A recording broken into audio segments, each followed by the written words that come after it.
téléspectateurs de Jaune Télévision, mesdames et messieurs, nous vous saluons partout où vous nous suivez à travers cette émission Congo Positif, comme on dit souvent voir autrement la République démocratique du Congo. Nous nous sommes déplacés pour voir une personnalité, quelqu'un qui figure actuellement dans la scène politique et à Mbokanabiso, une éplie à présenter. Lui, c'est Monsieur Ben que tous vous connaissez, mais à la casquette Moussou, raison où est poussé Bisso, Tolongwa. Na bureau, Toyati na résidence naie pour lui poser quelques questions concernant Makambo et Zoyo Kama et puis ba imbroglio eza tout ko circuler na komona. Bonjour Ndeko Ben et merci yako yambabiso na résidence. Merci beaucoup Ndeko Gloire, matoni mingi na déplacement na yo au sali lelo po toyeba kosolola par rapport ya moi ba nunu moko ezolo bama. Na pêché vraiment merci mingi na déplacement au sali tikoko maite na isiko na zali et je crois que na ngonga o to partager to ko yeba na lolenge ni ya ko éclaircir population baso na biso en telle sorte que na mikolo ezoya ba yeba vérité en plus ainsi que réalité par rapport ya nyoso ezolo bama. Ndeko Ben bato bamona ko na télévision bamona kiyo vous avez entre autres créé un mouvement avec Merlin et puis par après subitement bato bamoni yo na Ndeko Jean-Marc Kabounz avec ba photo bato bazomona qui est Ndeko Ben, qu'est-ce qu'il fait, il est qui avant ya kozala na scène politique na biso na scène politique azana. Merci beaucoup pour la question. Ndeko Gloire tika eti na expliquer na ba kongomani lelo ba eba omoni la politique ezali eloko moko soki obotami nango okomikotisa vraiment na kati soki obotami nango te okomikotisa vraiment na kati te. Déjà avant la politique eza eloko moko nalinga yango vraiment makasi nalinga yango vraiment makasi soki lelo na mikotisa na politique c'est pour défendre la cause principale ezali ko défendre ka peuple na biso ainsi que la République démocratique du Congo eza pays na biso. Politique ezali eloko moza très capital, eza très important. Soko za aptité yebaki ko subir moi ma bébélé. Mais soko za apte na yango, je pense que oko zo peu ozoluka. Mais avant que na kota la politique, il faudra que ça va kongomani ke mutna ndeko na bino azali liboso. Je suis d'abord un commerçant. Nazana commerçant. Commerce c'est l'oreille le monde a botama on a gata makila. Je suis d'abord un commerçant. Na banda commerce nanga et puis depuis autant quand nazala on a ba à université. Na banda commerce nanga, je parle à l'époque on a kata ba Braza, tozo ya Kinshasa, tozo Teka et tout. Et j'avais eu la chance il y a kokota la politique, je crois en 2008. Na kota politique en 2008 et à l'époque c'est Ndeko Kabila nda banda diriger Mboka et na banda liboso na PPRD. Na bandi na PPRD na yeko zangolu ya ko travailler na le deuxième vice-président du Sénat au azande ko bati le président bati le kwebo tant asalaka ministre ya travail. Pour travailler na ye parce que ministère à travail et ça na ba projet belé na kati. Biso to salaka na projet moko ba comme proyen. Programme national pour l'emploi des jeunes. Les cordons nango zalaka ndeko il est chef de travaux na IFASIC. Neko Jean Modeste Manenga yenda zalaka cordon ngai ya zalaka na PPRD biso zalaka na PPRD teko kutande ko baati nda zalaka na AFDC tango ifongami nda zalaka ministre à travail kolongwa tolongwe AFDC tolongwe ministère ya travail na ekozwa chance ya ko kota na CEP Congo. CEP Congo c'est toujours na kota toujours na cadre toujours ya PPRD na koti na CEP Congo on a travaillé na CEP Congo pendant une année. À travers CEP Congo, on a eu la chance de sous ya kokota na entreprise pétrolière ou na kombo ya Total. On a eu kokota na Total, tu travailler na Total jusqu'à ce qu'il ait aussi sa université. Parce qu'il ne faudra pas oublier que non, tout comme on a bandara au salon, il peut toujours étudiant. Il est toujours étudiant mais dans autant. Alors tant qu'on salon ici, on a eu na commerce parce que commerce est vraiment don na zala karango, na zongeli na commerce nanga opo na zana ngope tilelo. Après moi année toujours dans le cadre ya ko restaurant aussi ici batik né ko rejoindre une banque. Je travaillais dans la banque moi qu'on a République démocratique du Congo awawa. Je fais d'abord de 2016 à 2019. De 2016 à 2019, on a travaillé dans la banque on a contrat dans la qui nango aussi là. Et juste tant contrat, on est ici là, non, je ne peux plus rentrer, aller déposer moi, j'ai l'honneur et tout ça. Non, non, un peu moins compliqué. Et je me suis lancé dans les affaires, type Lelo. Nous sommes parmi les gens au Lelo, Naba Mupanzi Abakikole, tu vois, commune Yansele, Toyebani, c'est parce que affaire Nabiso et Fandande Kuna. Voilà, Naza vraiment natif à Kuna, sans pourtant oublier na Kota. Na commune Yansele, je crois, depuis 1997, on a 2023, après élection. Je crois qu'on a le 23 décembre. Après l'élection, vous allez candidat député. Dans la circonscription, il y a Yansele, mais l'élection qui est et Batrika, c'est ça les mines et ça les makibongo. Bon, on a juste compris que c'est ça les combats politiques. Et puis, tout le monde il fallait changer nos stratégies. Quelles sont les stratégies à ce que tu as dans ma ponami ezoya. Ce qui est fait que na longwe na commune Yansele na eko kota na ba commune mususu o nazali. Mais tout tikali ba faire na biso ba commerce na biso tout et tikali na mupanzi akuna. Et na politique ndenge ezali wana na élection na postulaka na parti politique ya ndeko Laurent Batumona. Vous êtes qui na union sacrée. Vous êtes qui na union sacrée. Il y a ndeko Laurent Batumona na postulé qui na parti na ye na regroupement ya ndeko Tony Kankou na AAP. Na sala kaina la liste ya AAP na regroupement ya Tony Kankou. Le président est Laurent Batumona. Alors après les élections, na ego réfléchir, na mis lobeli que non, na koki jamais ko fédérer le sous na ba parti politique. Na ego tika. Na non, je vais rester juste comme analyste politique indépendant. Et n'engé pe na yako tika la analyste politique indépendant jusqu'à ce que toyo ozo ba mesure mususu oyo yaki okoma. Ba mesure mususu yaki okoma, je crois que la population comprend déjà qui est Ndeko Ben. Qu'est-ce qui s'est passé? Comment Zalaki na mouvement Mokona Merlin, vous que tous et puis aujourd'hui tu te retrouves avec Jean-Marc Kabound. D'abord au Integra qui groupe mouvement Merlin, vous ou aux Zalaki qui à l'origine de la création. Non, en fait par rapport il y a des Gomobali vous à l'époque j'étais à Brazzaville. À Brazzaville, comme l'ancien ministre des Finances de Nicolas Gazadi, on l'appelle mot de place Azali. À Salekaka il avait parlé par rapport à la gestion de la peuple, la population, qui critiquait par rapport au lengo ya banda la musala. Et na ba faire wana o ya betaka masolo ya ba dette intérieure, comment est-ce que ça les maka ne ba banda ko accuser na moi ba façon na ba ne ko memela ba paiement ba dette intérieure ainsi que ba DTO. Alors ton alandaka émission wana na okaka mpo moi passer na mutema. Na okaka passer na mi lobel or. Mais comment se fait-il que ndeko na biso Nicolas Gazadi oyo a dirigé qui finance publique ya mboka na biso a géré qui finance publique ya mboka na biso et puis biso na makama ba dette intérieure ba DTO tout ça là moi ba facilitation moi ebelé to yebi lo lenge nini bato badai ko lela makasi na manière non de Nicolas Gazadi na banda ko mema makambo wana.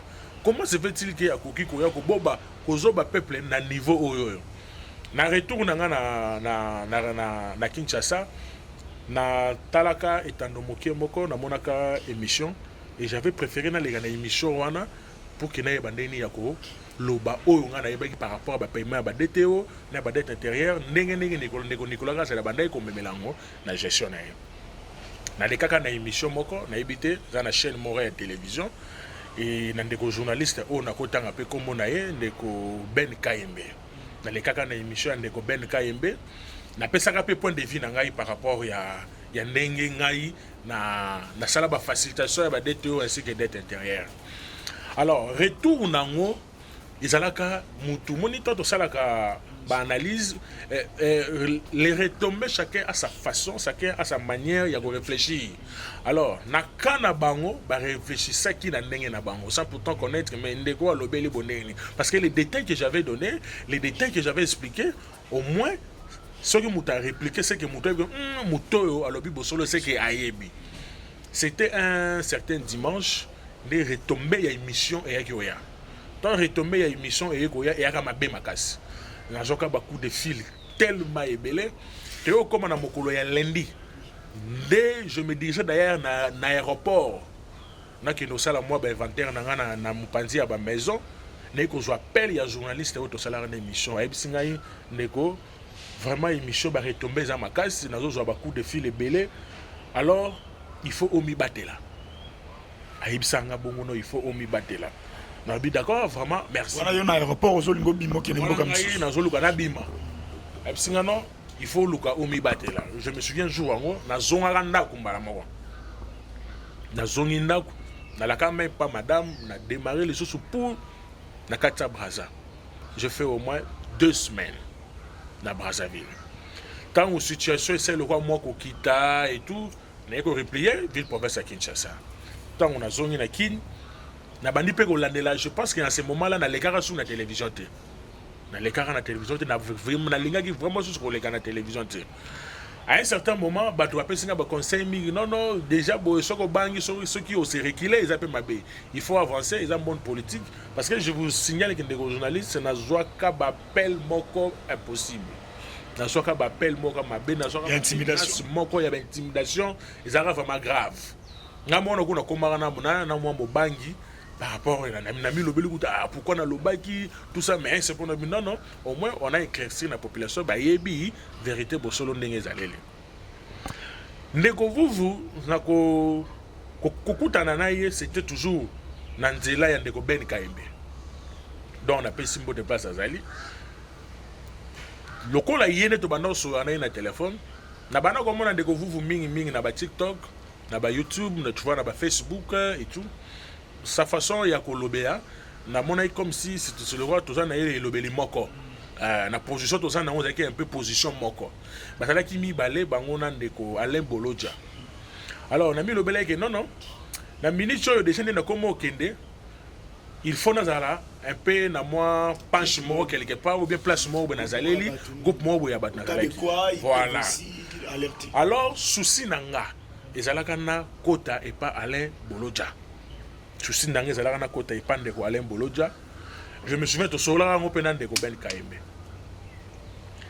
rendez-vous na biso na ndeko Ben Kaembe poto kutana Alain Bolodja nde pesaka mabe alors rendez-vous na ye ba emploi du temps na ye na yangai e bala na kate ne e yo salama ke leto kutana ndeko Alain Bolodja to yo kutana ndeko vuvu je crois à l'époque vous va salaka émission oyo a reproché un peu on a toujours un moment il y a changement de constitution a reproché à pasteur il y a église ouais pasteur Mutombo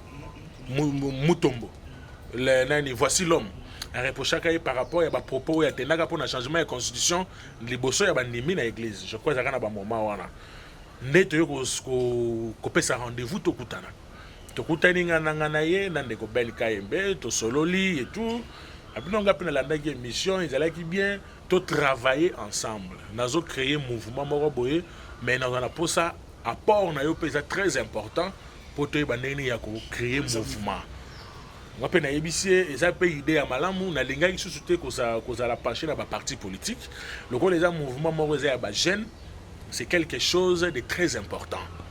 Alors, to se mettre d'accord place Oana et tout. Ils allaient dans un restaurant, on a Willery. On avait vraiment commandé à manger, Tolier, Tomeli. On était vraiment à 3 un certain samedi. Na ressources, ça n'a pas Oana, na côté même le beau qu'on a poche, on a payé ça de vous, on a payé ça 100 000 francs. Mais sinon, au tcha, carburant. Là, il paye aussi ici, na 6 000 de la peine à qui. Ça nous a... C'est important tant non, c'est important pour notre temps. Non, non, c'est important pour autant pour bakongomani bazolanda biso bayeba ndenge to bandaki na ndenge to zo kendele. Et aux abiso mo ba 2 semaines. Je pense que tout ça qui en 2024. Aye ko benga nga un certain jour non mouvement est créé mais il faut to kutana to solo là. Batana nga epesa magate première réunion na yakate samedi. Deuxième réunion, na yakate, troisième réunion, na salle fort na ye, zalaka dimanche. Je crois que tout le temps na croisement Mouchi, na côté à Izipa, tout le temps na espace mo zalaka en code bar. Tout le temps na bande comme sous baye, tout ça na ndeko moka utaka ngalima, tout ça ndeko moka utaka makala, ndeko moka utaka ngaba. Nangai na ye to kutai to sololi on a fait connaissance et tout non ngana za cordon yoza voilà pour créer mouvement ngana za cordon yoza vice cordon ye vous ndeko vuvu Ngana cordon, vice cordon, ngana monopoliser la parole, on sera là, on va partager les idées, n'engé mouvement et tambola. On s'est mis d'accord, to panzani pejouara. Et on les on a il faut ça la sortie officielle. Tu ça la réunion pour ça la sortie officielle du mouvement révolutionnaire congolais. Na ba réunion de to ça la na yo tala ki financièrement mutazaki na mbongo financer mouvement azalaki te. Ndaza na mbongo financer mouvement azalaki te. Bon sikoyo na mitai na bi bon lokwa na peine souci ya eloko tika kaka to chamo lo bongo na poche to yeba nini ya ko propager ya ko sala mba publicité pour mouvement qui n'est de bosso. Mais il sait que non, je prends en charge tout ce qui est matériel. Donc pour nous ça la sortie officielle. Bah gilet comme un mouvement révolutionnaire na simana ba logo, je vais le faire caché dans les seaux et mouvement, je vais le faire. Bah drapeau, bah écharpe, bah képi, bah polo, tout je veux le faire.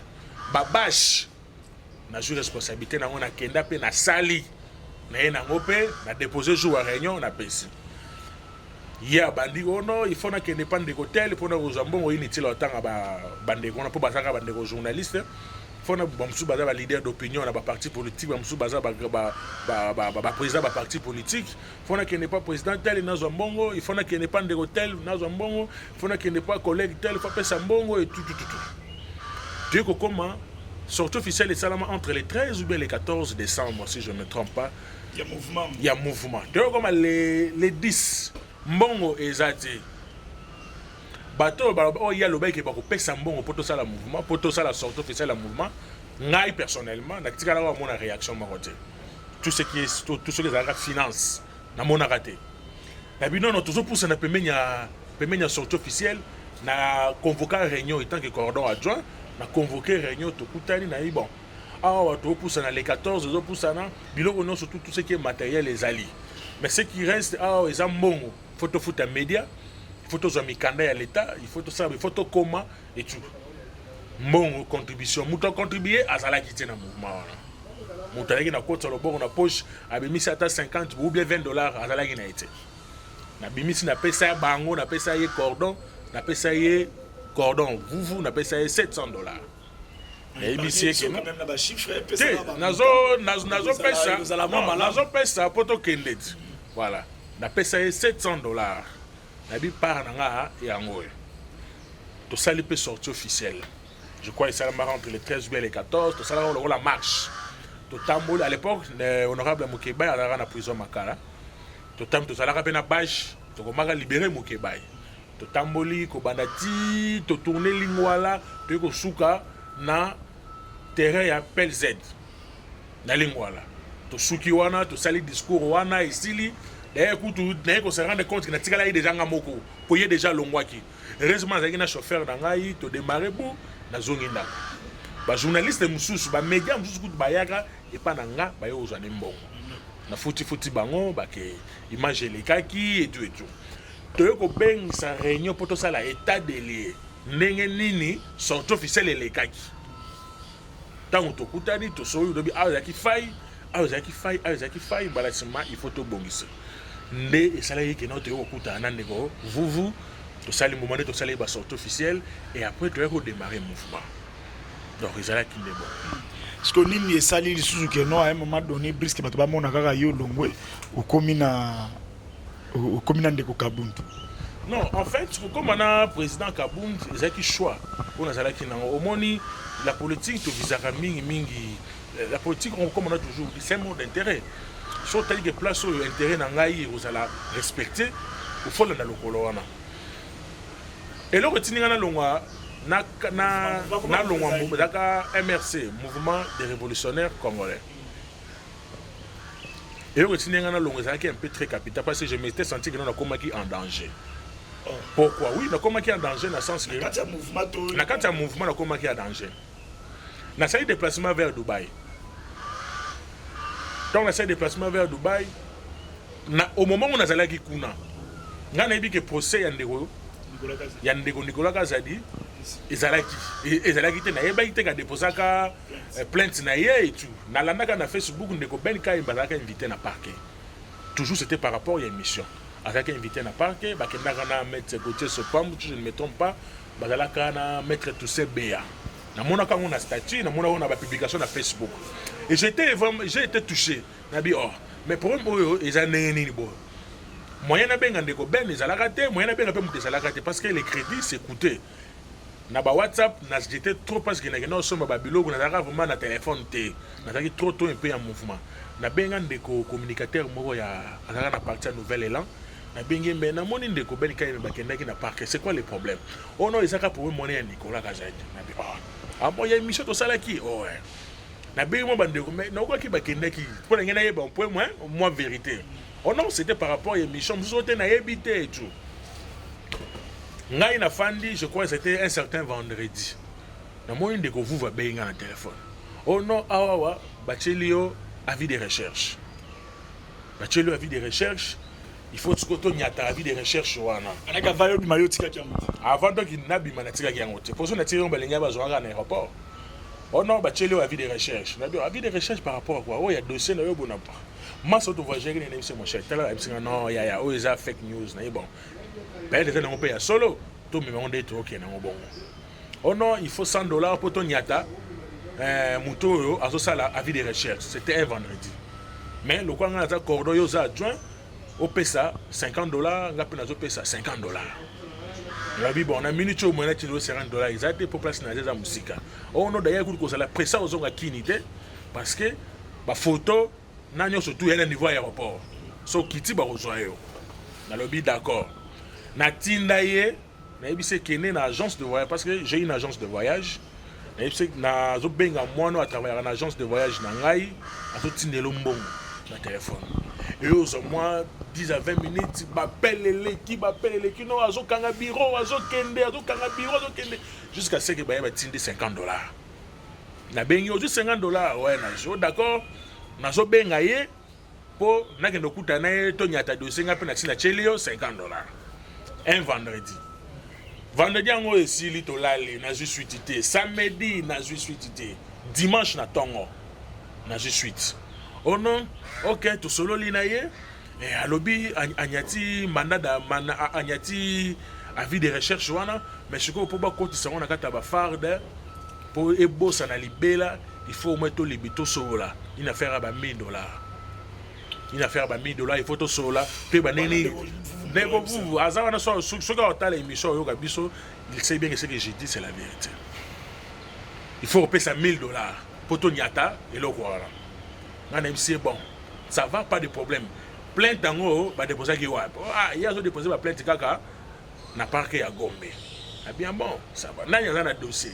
Les magistrats mort au voilà. Na lobby d'accord. Et yo ko tomber jour na lingaki na tinda mbongo. Il y a $1000 et ali jour oyoyo désordre salemaki aux populations congolaises et tombokaki basalaki sous forme de pillage, pillaki, supermarché pour na makamba wana voilà. Le lundi wana des places désordre salemaki na tindi pembongo te. Le mardi na tindi pembongo te. Nego yoka ke non ayeko benga nga oh non ba bengi saki ndeko ben kaembe na parquet. To solo laki mais le ko la yo sala ki mission na télévision na ye na chaîne na plateau na ye ozwaki numéro juste au bengaki bokutani bo solo lo sala émission au lobi o lingaki o loba ndeko ben afutaki une affaire ya $400 afutaki une affaire à $400 na parquet pour azala un comme un homme libre azonga ndako siko wana za mutu na yo. Il faudrait que nous soyons là pour bongisa. Otala neno okokangisa ye. Na bi d'accord pas de problème. Même si awa na zali na minute mbongo za moi passe. Na benga na ndako nanga. Na ibisi madame joa $300. Joa numéro o pesa petite sœur na yo abima na 15e mairie lui mettait. Akuta mutu mo azana azabo na ju photo na tindeli na téléphone apesa ye mbongo na $300. Bakendo pesa na parquet. Petite sœur ya madame Abimati na 14e, je crois 15e et 14e mairie, a payé ça $300. A payé hier a juste $300 à cueillir. Ngana ebiga ke non partage wana eselema ki pon de ko ben kaimbe azongo na ndenge ya mabete ke na soutenir yepe. Et yoko koma ilo wana bosani yango les $50 oyo ngana tindela kaye pour que a nyata avis de recherche. Mukolo elandi ezalaka vendredi, mukolo elandi ya samedi. Nazui appelle, il y a une fille, comme ça, sur la rappenaye, à Béinga et Singaï. Ah, tout ça là qui. Boni Ozawa, mais c'était dans un mois de bande mboka. Et ah, bisope tout ça, la bisope na tuni ah. Na yo ki babengi saki de journaliste a kendaki na parquet. C'était pourquoi? Abi on ah, ezaka ba makambu ya émission ça là qui mais déjà et qui tina on. Mais ah parce que lobby vous va benga kinga. A bisinga ki ono ba check avis de recherche mogo na tindela ki $50 pour ba nyata avis de recherche. Bisinga ko sala so erreur wana te. Abi ko sala so erreur wana te. Abanda ene komela masanga azaki na mbongo kofuta te. Yango na bengaki yo po azwa mbongo wana afuta. Abengaki yo po azwa mbongo wana futa. Tozalaki na ye. Abi ko sala ngo société alobi ke non azo pesa yo ba blésage politique. Ndeko mo sa tulinga yo bandi politique na neni na c'est ah je suis actif à la télévision en 2023 mais la politique au côté c'était depuis 2008 mais la télévision boye c'est en 2023 abi ah d'accord mais comme mécanisme copier à ta sans fanter parce que le big ça là on encore le quoi à blayer yo politiquement na c'est qui na bien bon sans pourtant le savoir peut-être na yeko tika lisolo na yeko tika yango na zonga Kinshasa na aéroport Anjilité na zonga Kinshasa na nzela ya Brazzaville na kiti Brazza na katisi na zongi Kin donc na zongi Kin c'est ce qui m'avait poussé à déménager na longwa commune na banda ko fana limité na kinde ko foutre la place sous parce que je me disais que non na komi sikoyo na insécurité na yebagité et l'équipe moi mikolo de na ko benga ndeko ben journaliste au sala que émission ah ndeko Asili mon cher, même pas talanga babengisa kinga ibo na boye tout ça pour le dossier. Bon, ngape na yeba ki yote car ndenge on numéro benga kawana, mais voilà. Mais j'avais payé un bon mort boye. Attaque aux c'est la ngaïté, ça la kamwani na bi. Oh. Na boye ko tango détail, na bitende on ngai to yeba nini ya ko sola yango. Na kati na chombo.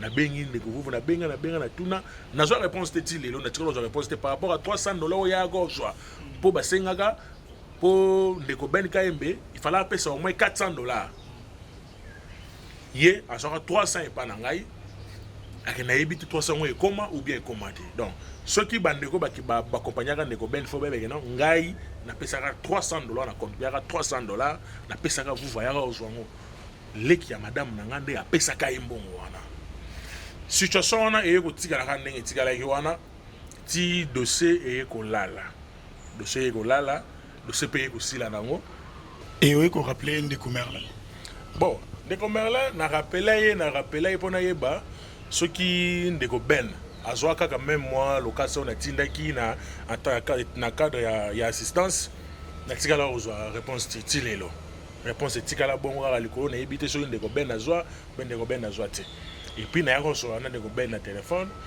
na yebisaka que non ça va na pesa ye ba rendez-vous mo na sina la kai na yebisaka que non na obengo na téléphone to okuta na quelque part jusqu'aujourd'hui non to okuta na été na zelaka ngambo na yebi jour ni na obenga e jour ni to okuta na et puis dossier wana yako aussi la ka bongo to continuer biso ko travailler na mouvement alors pour na zonga na explication ya liboso au moment où on a dit na Dubaï wana tango ba population ba sali ba désordre et tout et tant que le cordon adjoint à mouvement na yeko futa chaîne moko à la place à travers kuna na futi chaîne wana mbongo na esi bango tant na ozo na sala annonce message pour nous fortifier ba FARDC na biso et ainsi que pour nous déstabiliser les poisons rwandais qui étaient les Rwandais qui voulaient intégrer notre armée comme ça la babuzoba et puis pousser le gouvernement à travailler dans le plus vite possible pour nous kobengana mongunda na futa chaîne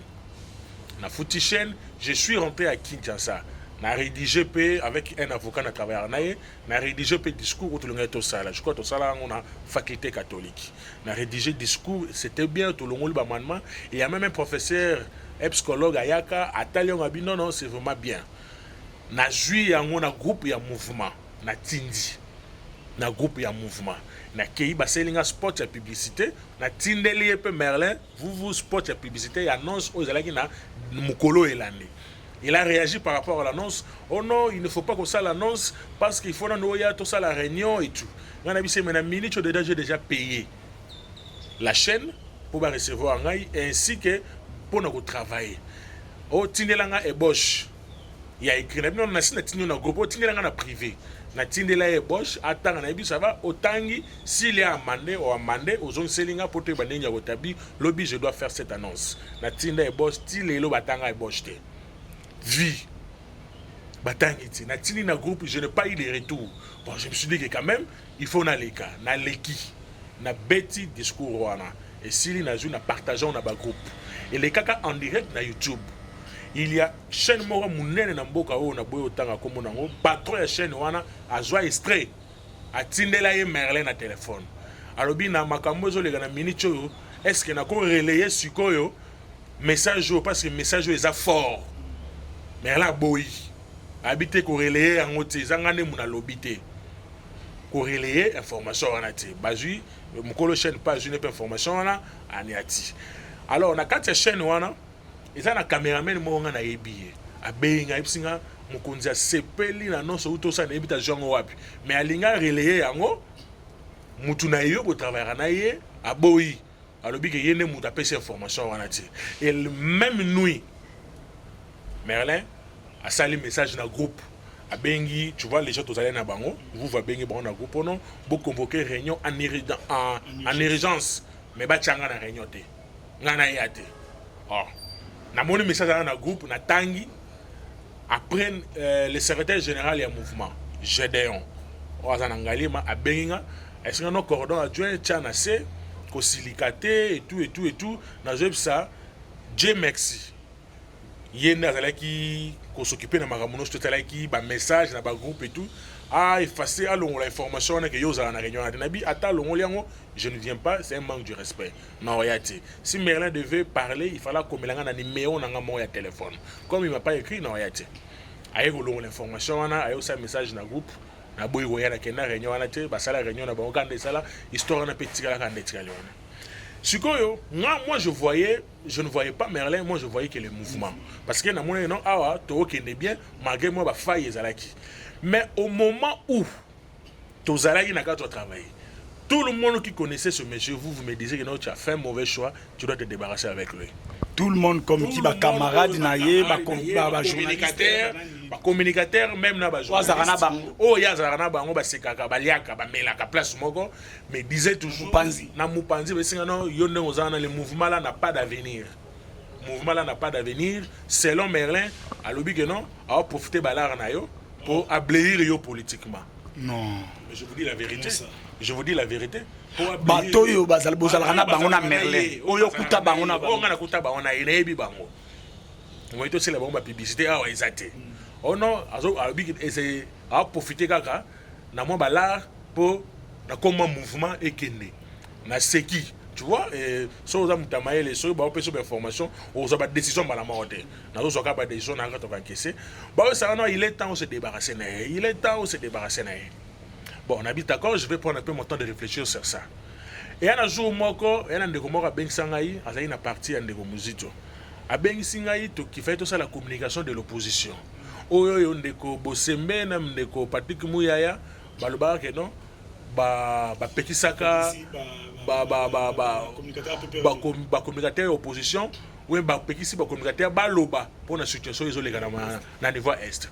Nous on avait fait une communiqué tout ça là on a espace le père Kubangila mutatanga voilà le père Kubangila on a fait symbole de patazali mutatanga communiqué wana et tant que na communiqué wana vous à participer quitter na réunion tout ça là qui non il y a les beaux tout ça là na quelque part je crois na Gombe tout ça là réunion ba communicateur et belé tout ça les réunions wana vous à la rater.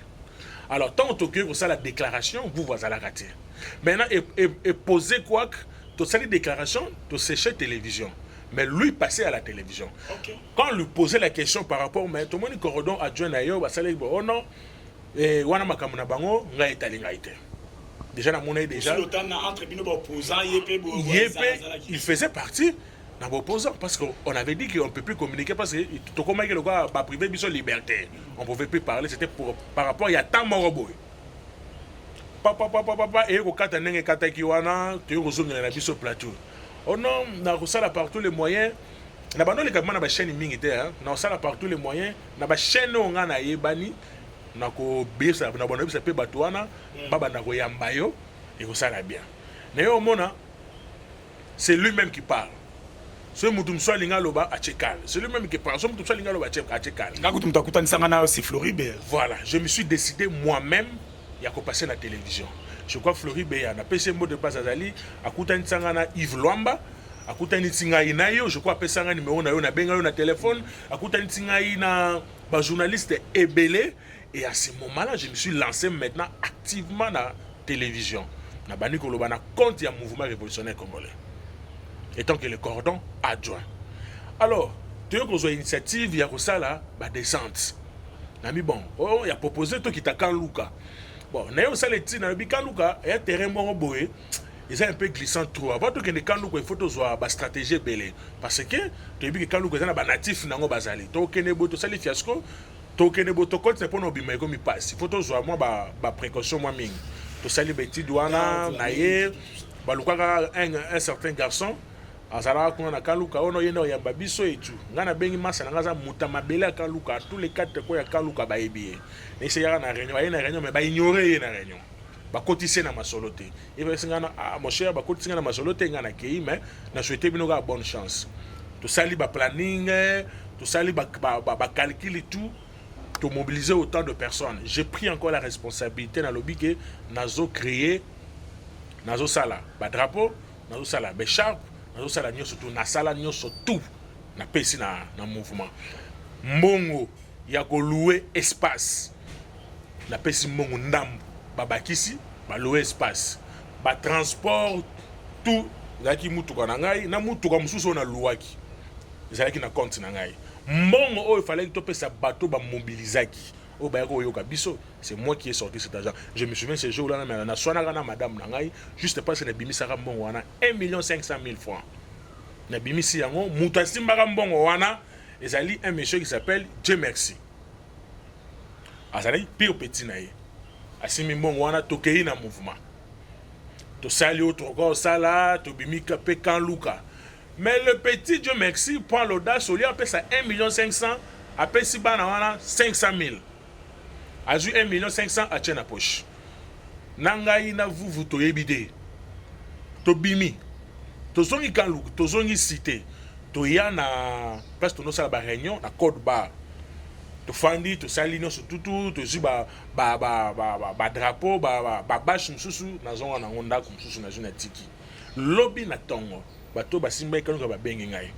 Que non awa cordon adjoint to mobiliser qui pour autant mais boutique biso ka 500 000 na bien bon na bi nazo rappeler yo na bengi petua na biso mais yo mbongo to pesa ki ote cordon adjoint nazo rappeler yo na bengi fufu na téléphone na mais cordon naza vraiment mécontent talaboy ah ya so la pesa bango 500 000 ça va atikala rappeler ngateti lelo na benga petua na chaque pression à 120 000 à bakisi et ça là 620 000. Bon, je place Kenda et banate. Oh, na banaliser situation wana. To continuer toujours le mouvement. On a capté kaka oya malamu na capté, ya mabe na hôtel répondre à positionnement et vous allez dans les jours à venir parce que là on joue total baninga ba lobela yo mais baninga ba loba mais na bino non tout travailler na moi na mai et vous allez bien. J'ai eu des propositions, il y a côté na ba mouvement mususu na ba parti mususu na boyaki à cette époque là. Papa, toujours continuer de vous, toujours continuer de vous, malem. Ce n'est pas caché. Akobenga yo bo moins $20, akotindela ye, akobenga yo bo moins $10, akotindela ye, akobenga yo bo moins $50 peu, ce n'est pas important, Bilo. Non, c'est important, faut c'est pas important, c'est un leader d'opinion, un leader d'opinion doit avoir le courage de dire la vérité. Donc, casquette oyo population landaka vous bête basoria na casquette mususu et à la lieu où il y a son memayango et cela veut dire qu'il n'est pas sérieux. N'est-ce pas que sorti nos robimanette que non peut-être aux a sourdoyé pas moto tant que on va discuter naé ou akangisa qui est tout loko moko boye non même pas to comme coup d'atawana ta to comme coup d'atawana te ndeko gloire tu es besoin idée ya kotia siège toujours non il faut to tia siège ya mouvement révolutionnaire congolais na ville province à Kinshasa. Vous avez l'ambition de postuler tant que député provincial dans l'élection. J'ai été candidat député, j'ai une ambition de la alors il faut préparer ma base. Chaque fois, je quitte la base, parce que j'ai une fondation Ben Bia et Chumwanga, je quitte la fondation chaque dimanche, je suis parce que dans le moment de la campagne, tout le forage des alliés, tout ça, moi, toilette publique, tout ça, toute la population a besoin de niveau encelé. Alors on a quitté la pour Natal, et je suis allé. Tu as un siège. Vous voyez, oh non, vient un Moroboye, président parti Moroboye, journaliste Moroboye, président Moroboye, tout ça, après ça qui moi là, et ça qui 1000. Bino peut faire Luka, to ba accepte Luka, siège, réunion. Dans le but d'accord. Dans zone en et l'équipe des jours, na pesa $400. Na ebisé que non, au bakisa et ça le rôle à 1400, tout le katanda ko moro boto tchano maison en attendant na bastani to bando Luka, to kitana mwandam. 400 on a tiré le place Kenda et banité. Na soulevé point c'est ceux qui te jouent siège. Surtout ça na documenté ça mabé. Il faut tout ça la statut. Tout ça na statut. Est-ce que statut ezali? Oh non oui, statut ezalaga, ça na maboko ya mettre avocat moko tout ça. Il n'y a pas de problème, il faut tout légaliser on non to ba na ba commune et tout. Na côté le bon na poche, na paye ça $100. Mais c'est que non aux contribution na ngai pour na ba règlement intérieur, ndenge ba légalisation non na ba commune, contribution na ngai ngoyo.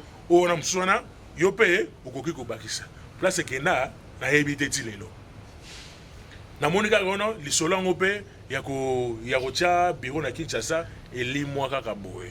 Oh on a eu maintenant non ça devient un peu très sérieux et là c'est normalité bouf ba surtout ki ono il faut que ne bandonu to que ne ko implanter mouvement na bandonu déplace na telemi non boy choué na Kinshasa quand luka boko tate parce que vous avez fait des fiascos moi na wana kena na mbongo. Oh, jusqu'aujourd'hui, vous interpellez moi dans la zone Sambangote. Maintenant, vous voulez quitter Kinshasa où le mouvement est installé, le mouvement est banité. Le mouvement est banni, na mato ina yo, mo na mutema na yo, na bato bazala tout autour na yo. Ce que vous voulez Kinshasa, vous nous installer le mouvement na Bandundu-ville. Est-ce que et après beaucoup zoanine, vaut mieux l'argent pour vous faire déplacer bateau. Tout ça est dans la ville province à Kinshasa et vous allez bien. Vous va boy. Alors non, il faut que les gars au sein abandonnent. Déjà non, dans ce cas, ils ont commis problème. Je pense que à Kendara Congo central, dans la zone Congo central, aïe, à la photo ça la babache.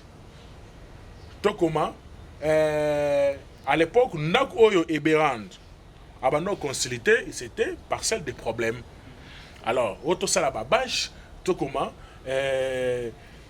nous voulons la vérité, ce qui n'a pas consultation, et Bérand abandon au salle. Mutuno asala la babache na imprimerie o ngai na sala babilo konanga to benga sur place to kutana na lingwala to benga sur place to sololi oh non il faut 250 to sala 10 bâches abi d'accord atinda na téléphone na nga non il m'a remis en main propre $100 Merlin après $600 na butu aya bakisi $150 ngai na jou yango na tini na impression na bisi muta impression imprimer na 5 bâches. Imprimer les 5 bâches. Imprimer 5 bâches, on a 6 000 là, na ke Mwanda. Tant on a ke Mwanda, na tindi secrétaire général, Gédéon, qui nous repérer 5 bâches. Ben repérer 5 bâches, ba bambi ba 5 bâches. Et puis c'est un cordon à Dieu. Ba bâche on a une importance mon côté. Dans ce cas, ba ça la bâche joutée. Mbongo etikali $125. O etikali pour la bâche. Le cola. Vous avez un programme ya kokende Bandundu ville. Là je suis contre ça. Tout ça là, drapeau, écharpe, képi, poissungabino. Mbalamor on a passé commande d'impression. Au moment où je vous parle, n'a pas ça commande que les gars même n'a bon on a beaucoup. N'a pas ça commande il y a 50 écharpes, 50 képi, 50 polos. Jusqu'aujourd'hui, je peux vous montrer dans le téléphone, imprimé on est benganga. Banda besoin $125. Tilelo. Bon monsieur na boya opesa. Na boya kopesa na bino opesa te. Le banana botou. Les gars là, des fois, il y a un ndaku, mais le président, il a dit non, Moutoumoko, il y a un peu de temps. On a fait qu'avance, on a imprimé tout ça, on a belé, bazolo, on a biofanisa, marchandise, on a wana. Moutoumoko, il y a un jour, on a fait son bon et tigali, on a récupéré le roi. Basi minzela, baké bandundu. Natala kaka bongo baké bandundu, bakena na nzela ya mai, bakomi kuna, et tout, basali mouvement de balinga basala, bazongi, jusqu'aujourd'hui. na mona na suite à malonga te mais si bon non il ne faut pas prendre toute la charge ya mouvement bato abandonne ba tchebino na mutu les mouvements ils ont une source au dose la mbongo te mbongo zo na ba poche alors comme mbongo zo na ba poche so o ya abandonne ville bango ba sala so awa so ils ont 15 20 kuna ezala moins cher ba sala so bash ba sala kuna bilo musu ba sala kuna pour que ba faciliter bino tâche pour tomber zo la bango bureau boye ba ke bono futa bino ne bo futa mbonga bureau bino ana na kita sa bureau ezate mais bozo weli sa bozo la abandonne ville bureau est-ce que bozo bino bo so bien boye baté Merlin siliki Merlin siliki wana et tout na loba tu vois nga quelqu'un essaie de se fâcher na loba so le mode naturel ka kimia na dit des gens ça va je me retire et en ce moment là on s'est retiré dans mouvement on s'est retiré donc on s'est retiré dans mouvement na telle que non c'est moi qui est perdant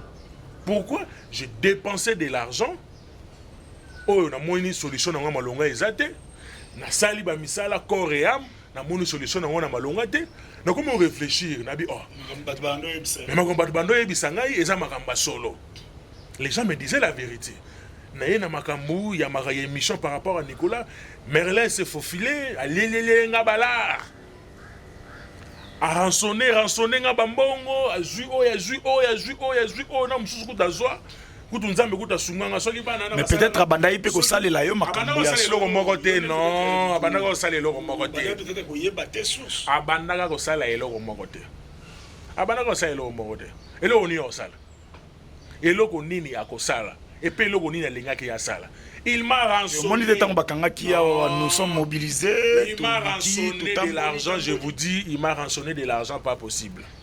Est-ce que yoba foutu pas mutambate pour ya koluka déstabiliser Merlin? Moi je déstabiliser Merlin. Je veux déstabiliser Merlin. Merlin a quel carré politique qu'on va déstabiliser? Qu'est-ce que Merlin représente dans l'opinion pour nous déstabiliser? C'est quand même un leader d'opinion. Non, ce n'est pas un leader d'opinion, c'est un jeune qui se débrouille à la politique. À part ce qu'il fait dans la politique là, quel est le travail que Merlin fait après? Si aujourd'hui on peut la politique et que tu sais que dans celle au peuple à Lukaka, Merlin va critiquer quoi? Ah, il va critiquer, il va vivre comment? Il va vivre. Mais oui, quand même. Non, papa, il n'a pas un travail qu'il fait. Il n'a pas un travail qu'il fait. Sur le lot, tu sais que dans celle au peuple ils ont Luka. Ça veut dire que tu sais qu'il doit réussir. Merlin va critiquer quoi? Il va vivre comment? Lui, il vit parce qu'il critique des choses qui n'ont pas de sens. Il vit de ça. Mais c'est ça qui n'a sens. Il y a parti politique tel. Tu sais pourquoi Balandagaye? Parce que le régime a échoué.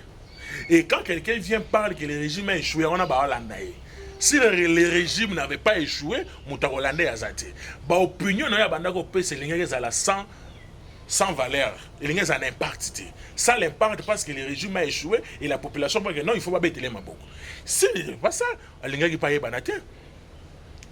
Entre autres, on peut dire que non, à vivre peut-être dans le monde. Non, parce que moi, je vous dis avant Yoya Merlin, on a revivre déjà. J'ai soutenu les mouvements, je peux dire à 90%. Avant Yoya j'ai soutenu les mouvements à 90%. S'il craint Dieu, il va dire que non, ce méchant a soutenu les mouvements. Même dans bateau tout autour, c'est moi qui prenais en charge le mouvement révolutionnaire. Non, mais avant yo vivre, moi je m'en souviens, Zéla de Goben. Avant yo Zala, oui. Ngala ba Merlin to banda en télévision na ba. Mais c'est ce que j'ai dit, c'est longtemps depuis le thème, le lo bato ba dit Congo positif ba ebi que non. Merlin passait déjà là-bas, Ndeko Gloire, c'est ce que j'ai dit, c'est la politique qui le fait vivre. Si le régime réussit, ce qu'il réussit, c'est la politique qui fait vivre il se soutient. Il a osé lo rolobate. L'opinion barolanda été. Mais qu'est-ce qui t'a énervé pour que non ou telle sa population makambo yo surtout? Ndeko Gloire omoni na vie de vivre. Moi j'ai toujours gardé le mot très important ou bien la relation. Relation. Dans la vie, relation est très important. Alors il faut te battre là. Moi je conserve trop mes relations. Na ba relation nanga nango eza na mona ngo trop cher.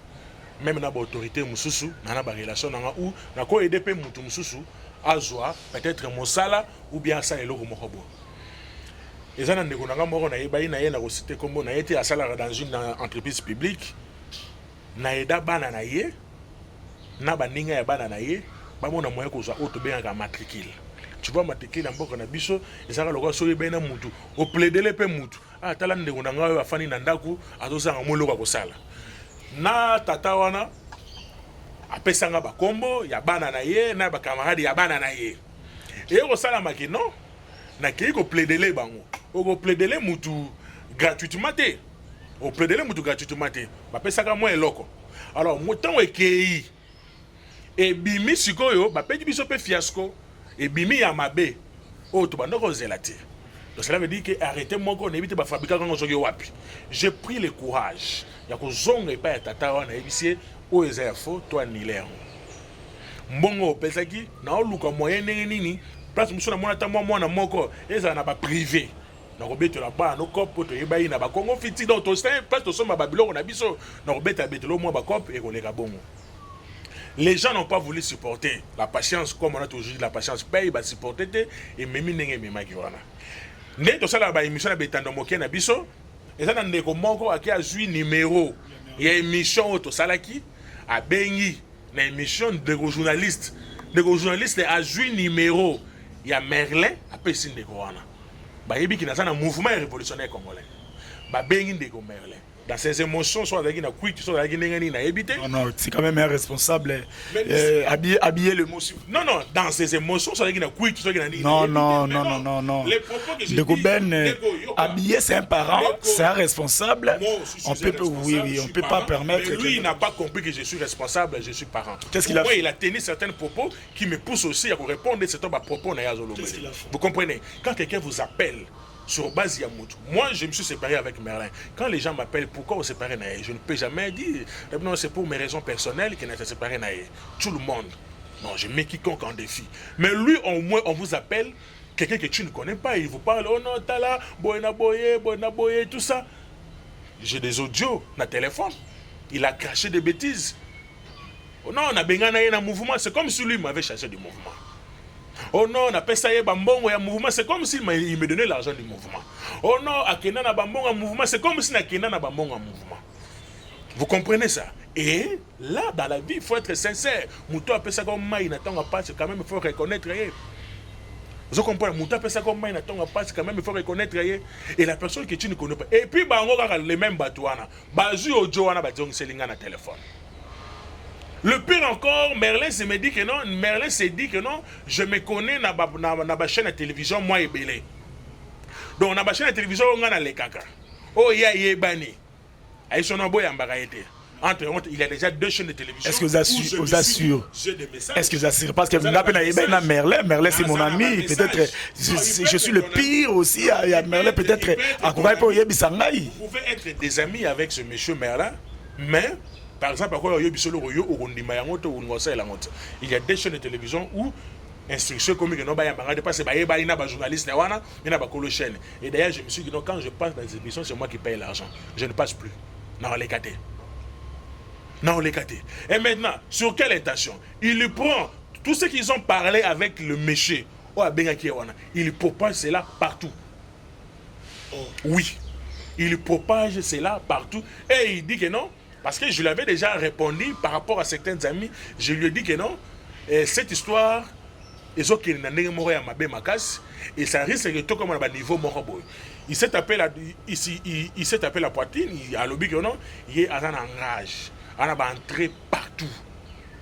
Moi je m'aurais dit à vous, pourquoi on a entré 50, peut-être on a entré 60. Et la place où je suis au quota au souki. Et la place où tu rêves au quota. Mais la place où tu rêves au quota, mais on a quota, on a facilité. Et la place où tu peux yo mona resona bango bien. Et la place où tu resona bango bien, basa ba konzina bango. Donc on ne peut jamais faire la guerre avec quelqu'un que tu ne maîtrises jamais. Au moins moi je le maîtrise très bien. Non, non, mais je ne pense pas. Non, il ne me maîtrise pas parce qu'il ne me connaît pas. De la même manière, non, moi avant de Akofana na mutu na etidiaka mutu. C'est ça le problème avec moi. Qu'est-ce qui te prouve qu'il y a étudiant? Non, étudiant parce que à ce temps il y a étudiant ngate. À ce temps il y a étudiant ngate. Il y a un na bien. OK. Vous comprenez? Na bien très bien. Pour na yeza ko éclaircir opinion que non, tout ce qui s'est dit à ton nom. Je vous savez, tout ce qui s'est dit là, Merlin Vous comprenez? Mais récemment ici, il avait dit que non, il a été enlevé. Non, il a été enlevé parce que Biso Tambola Rolukaye, Ngana Tambola. Laissez-moi vous signaler que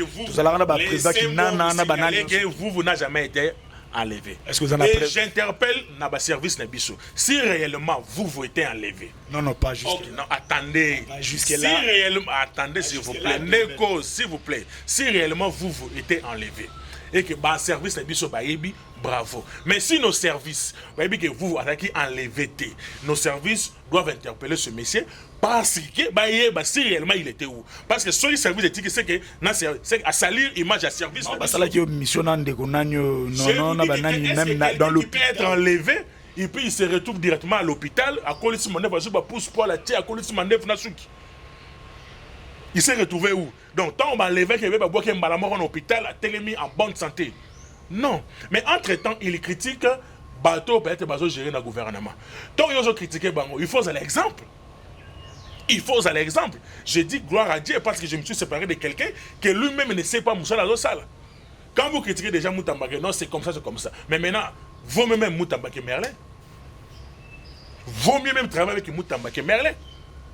Parce que, comment ça? Mais oui, quand vous critiquez Moutambako, non, il n'est pas comme Merlin ça. ne fait que dire la vérité, ne fait que... il n'a même pas fait les doigts. Oh, il avait fait ça, il avait fait ça. Ben Moutamba. Vous-même Moutambake Merlin. Parce que lui, au moins, il dit la vérité. Lui, il est dans le mensonge. Il est dans la mendicité. Non. Il est dans la mendicité. Non. Si aujourd'hui, je me mets debout, je me dis... Si aujourd'hui, je me lève, je te permets pas. Monsieur... rembourse-moi. Je te permets pas. Mais c'est vrai, Toza Panayo, mais je ne te permets pas. Je ne te permets pas. Est-ce qu'il va avoir le courage? Je te permets pas. Na émission Nangai, Obenga Moutou. Il doit faire l'effort d'échanger. C'est très important pour lui. Avec ce qu'il dit, vous ne pouvez pas craindre quelqu'un de loin. Si vous mais vous êtes dans l'opposition. Vous critiquez aussi le régime Tshisekedi. Mais apparemment, vous vivre non, on vit normalement. Mais il faut bien une opposition. Vous vivre l'impression que nous sommes la vraie. Opposition, fictif, peut-être infiltré. Vous, oui, infiltré, mais tu ne peux pas être dans l'opposition, tu manges au lien à pouvoir. Non, vous mangez dans le pouvoir. Non. Papa, tu ne peux pas être dans l'opposition, tu manges au pouvoir. Si tu es dans l'opposition, tu es dans l'opposition. Non, je ne pense pas. Tu t'opposes à ce que le gouvernement fait. Mais toi, tu es dans l'opposition, en dedans, tu manges dans le pouvoir. Je suis déçu d'avoir passé le peu de mon temps à côté de ces Merlin. Ceux qui n'avaient pas les rendez-vous de notre souka, mon souci était d'adhérer chez le président Alain Bolodja. Rendez-vous et après cela, j'avais dit. Parce que quand vous dites que non, non, il ne m'a pas chassé. Non, c'est parce que d'où ça va me causer des problèmes un jour dans la vie. Bon, gars, depuis Nayoki Marambo, j'ai essayé de contacter Merlin. J'ai essayé de benga Merlin à plusieurs reprises. On a béni Merlin plus de 3 ou 4 fois comme ça, qui m'a pas réussi. Il ne m'a pas aussi rappelé. Mais je crois que non. En tant que Ndeko Oto, il bani déjà tout ça là. On a contacté hier pour la version concernant les problèmes qui se passent. Comme nous déjà dans la émission, Malobano et Asuke Gozalani. Merci beaucoup, Ndeko Goula. Maton Mingi, na temps tozu pour te partager. Si Ndeko vous voit Gozalana, il a le droit de venir répliquer. C'est normal, le droit est donné à tout le monde, mais il doit répliquer dans la vérité. Et parce que c'est moi qui ai dit, si j'ai dit, si on a lobby le contraire à la vérité, qu'il vient dire que non, ici il a menti, ici il a menti. Mais s'il est courageux, s'il est sincère à lui, il ne va pas répliquer.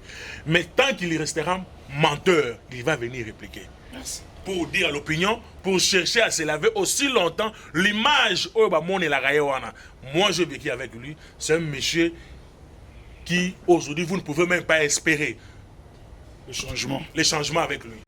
C'est un monsieur qui pouvait le levement n'a pas communicateur, n'a pas journaliste. Est-ce que si je mets Merlin en débat en face na yo, Marambo le beli bisoa ou loban. Si tu peux pas faire ça même demain, ça serait quelque chose de bien. Au Tchang, dans mon colo, lobby, vous allez le remonter bien. Le bêta samedi, au courant de la semaine, moi j'organise ce qui merla, on est d'accord. On a vendu sa merla, on a vendu ici en face. Disponible à lui affronter en face. Il y a quoi affronter en face. Je vais avoir peur de lui parce qu'il est qui? Je vais avoir peur de vous parce que vous êtes qui? Parce que de fois, ils ont bon, mon pays moutoiseau évolue bien, population zolingaye, nini, et toi, peut-être on te paye pour nous redéstabiliser, aussi au lieu pas moutamba pour nous redéstabiliser, mais le pouvoir en place. Il faut même mettre ça de côté. Personne m'a payé. C'est juste que non, il a sali mon nom dans de bêtises que moi, je ne peux jamais tolérer cela. Et raison pour laquelle je suis venu dire la vérité à la population que un mouvement qui n'existe pas, un mouvement qui n'a pas ni les statuts, alliément à statut, un mouvement qui n'a pas les règlements intérieurs, alliément au règlement intérieur, un mouvement qui n'a pas de siège, alliément à siège, à un mouvement mallette, à table on a poche, et il rançonne de l'argent dans le mouvement. Oh non, j'ai un mouvement, c'est moi 2 sachets dans poche. Oh, j'ai un mouvement, c'est moi 3 sachets dans poche. Un mouvement qui n'existe pas. Alors moi, je vais avoir peur de Merlin. Il m'a rançonné l'argent dans ma cambo, il y a ma vie de recherche, watambo ina bambon. Ceux qui bana wana, basalara ba désordre, on a maintenant $10,000, on a lingué côté na poche nae. Merci beaucoup. Abonnez-vous dans Congo Positif et demain si possible, on peut avoir aussi Merlin, vous ce qui se passe entre Bandeko. Est-ce que vous allez forter Yakoluka? Parce que moi, quand j'appelais Merlin, Nazaki n'a besoin de non, n'a coûté un sabino tout solango à l'amiable, na kimia. Est-ce que vous allez forter Yakoluka? N'est beaucoup tana, na kimia bo solango au lieu Yakoluka, on a la télévision. Parce que moi, quand en venant ici, je pensais que non, on pouvait parler, mambo actualité. Vous allez forter. Vous allez forter Yakutana. Non, déjà, moi, je me prépare à lui porter plainte la semaine prochaine. Je vais porter à Merlin plainte la semaine prochaine. Et il doit me prouver d'où est-ce qu'il m'avait remis l'argent pour un mouvement. Et il doit me prouver d'où est-ce qu'il m'avait chassé du mouvement. Et moi, j'ai toutes les preuves. Il y a un on a abandonné Tindelay. Parce que Natindamo, quand on a un peu ça, pour votre information, j'ai des captures. Il y a aussi la publicité pour le mouvement qui n'est pas de bosso. Je prends en charge tout ce qui est matériel. Donc, pour nous, c'est la sortie officielle. Gilet, comme un mouvement révolutionnaire, logo, je vais le faire. Caché dans les seaux, il y a un mouvement, je vais le faire. Drapeau, écharpe, képi, polo, tout, je vais le faire. Bâche, j'ai une responsabilité, on a kenda pe na sali. Na déposé jour à réunion, on a payé. Il y a bandi, oh non, il faut que ne pas de hôtel, il faut que nous avons inutile autant à bandi, on a pas besoin de journalistes. Il faut que nous leader d'opinion dans parti politique, il faut que président de parti politique. Il faut qu'il n'y ait pas président tel dans un bongo, il faut qu'il n'y ait pas de hôtel dans un bongo, il faut qu'il n'y ait pas collègue tel. C'est un monsieur qui peut. Le logement, n'a pas communicateur, n'a pas journaliste. Est-ce que si je mets Merlin en débat en face na yo, si tu peux pas faire ça même demain, ça serait quelque chose de bien. Au Tchang, dans mon colo, lobby, vous allez le remonter bien. Le bêta samedi, au courant de la semaine, moi j'organise ce qui merla, on est d'accord. On a vendu sa merla, on a vendu ici en face. Disponible à lui affronter en face. Il y a quoi affronter en face. Je vais avoir peur de lui parce qu'il est qui? Je vais avoir peur de vous parce que vous êtes qui? Parce que de fois, ils ont bon, mon pays moutoiseau évolue bien, population zolingaye, nini, et toi, peut-être on te paye pour nous redéstabiliser, aussi au lieu pas moutamba pour nous redéstabiliser, mais le pouvoir en place. Il faut même mettre ça de côté. Personne m'a payé. C'est juste que non, il a sali mon nom dans de bêtises que moi, je ne peux jamais tolérer cela. Et raison pour laquelle je suis venu dire la vérité à la population que un mouvement qui n'existe pas, un mouvement qui n'a pas ni les statuts, alliément à statut, un mouvement qui n'a pas les règlements intérieurs, alliément au règlement intérieur, un mouvement qui n'a pas de siège, alliément à siège, à un mouvement mallette, à table on a poche, et il rançonne de l'argent dans le mouvement. Oh non, j'ai un mouvement, c'est moi 2 sachets dans poche. Oh, j'ai un mouvement, c'est moi 3 sachets dans poche. Un mouvement qui n'existe pas. Alors moi, je vais avoir peur de Merlin. Il m'a rançonné l'argent dans ma cambo, il y a ma vie de recherche, watambo ina bambon. Ceux qui bana wana, basalara ba désordre, on a maintenant $10,000, on a lingué côté na poche nae. Merci beaucoup. Abonnez-vous dans Congo Positif et demain si possible, on peut avoir aussi Merlin, vous ce qui se passe entre Bandeko, est-ce que vous allez forter Yakoluka? Parce que moi, quand j'appelais Merlin, Nazaki n'a besoin de non, n'a coûté un sabino tout solango à l'amiable, na kimia. Est-ce que vous allez forter Yakoluka? N'est beaucoup tana, na kimia bo solango au lieu Yakoleka, on a la télévision. Parce que moi, quand en venant ici, je pensais que non, on pouvait parler, mambo actualité. Vous allez forter. Na sali est forté au Koutana. Non, non, déjà, moi, je me prépare à lui porter plainte la semaine prochaine. Je vais porter à Merlin plainte la semaine prochaine. Et il doit me prouver d'où est-ce qu'il m'avait remis l'argent pour un mouvement. Et il doit me prouver d'où est-ce qu'il m'avait chassé du mouvement. Et moi, j'ai toutes les preuves. Il y a un abandon de l'air. Parce que Natine Damo, quand on a un peu ça, pour votre information, j'ai des captures. Merci beaucoup. D'ailleurs, je vous informe que je vais lui porter plainte dès la semaine prochaine. Toko Makunate, tout ça, Bandeko. Envers moi. Toko Makunate, on va chercher comment arranger ça. Je crois que non. Abonnez-vous à Congo Positif. On va chercher aussi Merlin, malgré que non, j'ai lui appelé à plusieurs reprises et il ne le coche pas. Prochainement, tu vous as peut-être un Merlin. Tu coûtes bongo prochainement. Merci d'abord à Royamba Panayo. Merci beaucoup de vouloir. Je pense qu'on aura le temps d'en parler encore dans les jours à venir et qui Makambo et qui est bien. En tout cas, merci beaucoup na Voldingi Tuka. Merci na Jules Mboui. Moto yo azoya ko se plaindre ka pa ba oui il y a les lara pa Mobutu pa ba Tshisekedi le père. Merci na Jules Mboui oyo tozana et puis merci à mon assistant Gédéon Selemani. Tokutani bongo prochainement. Ciao.